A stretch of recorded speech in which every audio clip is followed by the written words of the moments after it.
యాక్సిడెంట్లు ఈ కోతులతో అయినాయి సార్. అవి సార్లు చెప్పినట్టు ఈ రోడ్డు పక్కన వాటికి ఈ ఫ్రూట్స్ అవన్నీ వేయడం వల్ల ఈ రోడ్డు మీదకి వస్తాయి సార్. వచ్చినప్పుడు ఈ 2 వీలర్స్ యాక్సిడెంట్స్ ఎక్కువైనాయి సార్. వాళ్ళు ఏం చేస్తారంటే అవి భయపడేసి బ్రేక్ కొట్టడం లేకపోతే అవి తప్పిపోయి స్కిడ్ అయ్యి కింద పడుతుంది సార్. లాస్ట్ ఇయర్ ఇక్కడ నల్లవెల్లి దగ్గర కూడా ఒక ఆటో సేమ్ అట్లనే సార్ ఒక కోతిని తప్పిపోయి అది దాన్ని తప్పిపోయి బోల్తా పడ్డారు సార్. అందులో ఒక 4 మెంబర్స్ చనిపోయినారు సార్. అట్లా అదేవిధంగా స్కిడ్ అయ్యి కూడా చాలామంది ఈ కాలు ఎరగడమో లేకపోతే ఇంజరీస్ కావడం జరుగుతుంది సార్.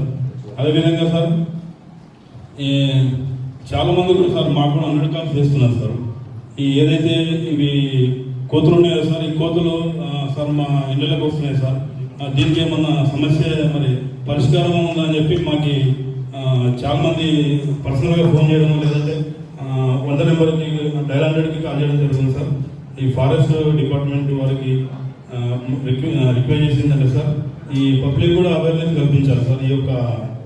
ఈ కోతుల సమస్యను ఎవరికి ఇన్ఫర్మేషన్ ఇవ్వాలి, ఏ విధంగా దాన్ని అరికట్టాలని చెప్పి కూడా అది అవేర్నెస్ క్యాంప్స్ నిర్వహిస్తే బాగుంటుందని చెప్పి అనుకుంటున్నాను సార్. అదేవిధంగా సార్లు చెప్పినట్టు స్టెరిలైజేషన్ సార్, అది ఆ పునరుత్పాదక ఏదైతే ఉన్నారో అది తగ్గించేటట్టు చేస్తే అది ఎఫెక్టివ్ ఉంటుంది సార్. అది నమస్తే సార్. నాకు అవకాశం అందరికీ పేరు నాకు ముగిస్తున్నాను సార్. నమస్తే.